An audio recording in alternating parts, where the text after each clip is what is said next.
Bueno, en realidad la invitación es una invitación de la Comisión Plurinacional Furilovche, que está trabajando en articulación con la Subsecretaría de Desarrollo Social de la Municipalidad.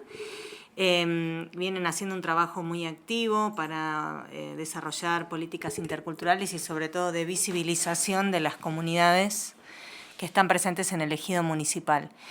Y la idea es empezar a conversar sobre la relación entre Bariloche y el pueblo mapuche. Nosotros en distintas instancias en este mismo programa hablado un poco de eso, pero es necesario siempre recordar que de lo que se trata es de dar cuenta de una sociedad como la nuestra que estuvo estructurada por un genocidio. Eso quiere decir que uno de los efectos fundamentales de un genocidio tiene que ver, sobre todo un genocidio que nunca fue reconocido, tiene que ver con desconocer la existencia de aquellos que fueron víctimas directas de ese genocidio. En el caso del norte de la Patagonia, el pueblo mapuche tehuelche ha sido sistemáticamente negado en su existencia hasta hace unos 30 años, cuando en la reforma constitucional se reconoce la preexistencia étnica y cultural de los pueblos indígenas. Por la lucha de las organizaciones indígenas en general y las del pueblo mapuche en particular, se logró que esa idea de que los mapuches son solo un objeto de museo, están extintos y lo que tenemos son solo descendientes, fuera empezando a desarmarse. Pero aún es necesario desarmar eso, porque Bariloche se sigue representando a sí misma a partir de dos grandes ideas. Una es que somos la Suiza argentina, con lo cual ni los mapuches, ni los chilenos, ni los sectores populares existen. Y la otra es que Bariloche es una ciudad configurada por dos caras. Esa figura de las dos caras también es reduccionista, porque plantea una oposición blanco-negro que es un poco más heterogénea. Hay mucha más diversidad y trayectorias que confluyen en la ciudad. Si bien fue una construcción de la década del 80 que fue muy importante para poner en cuestión la idea de la Suiza argentina, aún hay que empezar a poner un poco de heterogeneidad ahí y de empezar a contar cuáles fueron las distintas trayectorias que configuraron la ciudad. Y quizás un dato no menor es plantear que no es que la gente llega a una ciudad, la ciudad se produce después del genocidio.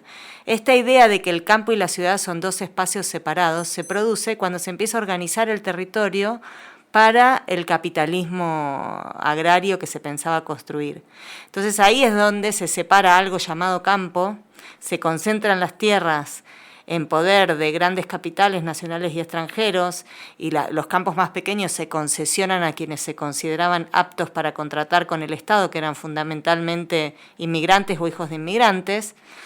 Esto se hacía a partir de una lógica racista que tenían tanto los inspectores de tierras como quienes tenían que otorgar los permisos precarios de ocupación y los títulos de propiedad. Y la contracara de ese proceso de concentración de tierras en el campo es el desplazamiento de quienes no se considera que deben estar ahí hacia las ciudades. Entonces las ciudades se empiezan a producir como nudos de población concentrada que no puede trabajar de la producción rural porque queda excluida de ese proceso, ¿no? Y así es como en gran medida se fueron constituyendo los barrios populares de nuestra ciudad.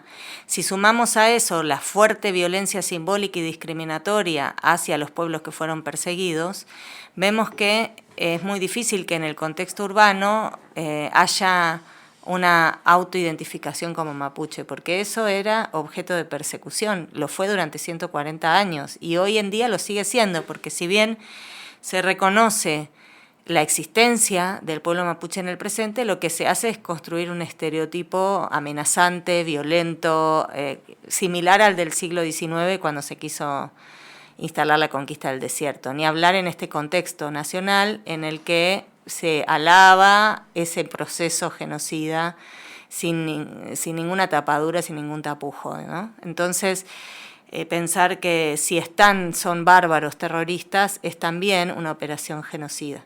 Entonces, hay mucho para reflexionar para nosotros como ciudad, porque hay muchos sentidos asociados a esa violencia simbólica genocida que siguen operando en nuestra vida cotidiana y que no dan cuenta de cómo esta ciudad realmente se conformó, de quiénes la habitamos, de cuáles fueron nuestras historias. Y el genocidio no solamente condiciona la vida de aquellos que fueron víctimas del genocidio, sino que nos condiciona a todos como sociedad.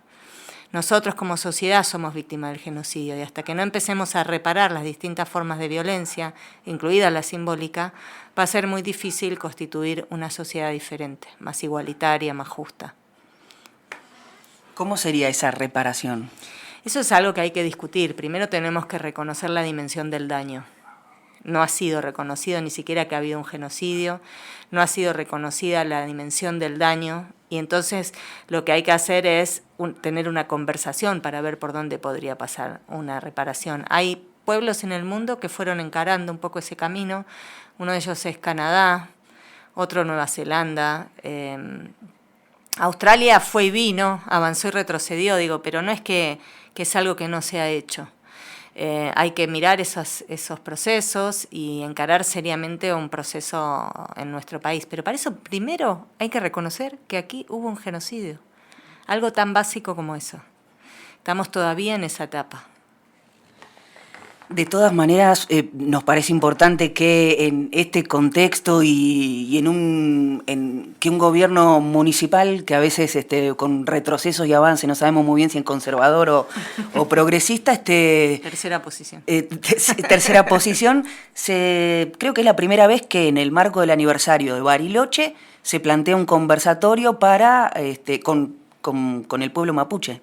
Sí, hay que pensar también que esto es un trabajo que se viene dando en el municipio desde hace tiempo ya, fundamentalmente impulsado por las comunidades del ejido municipal y por trabajadores y trabajadoras del municipio, que vienen tomándose en serio que este es un municipio intercultural y vienen reflexionando fuertemente sobre cómo incorporar la perspectiva intercultural en las políticas que llevan adelante, ¿no?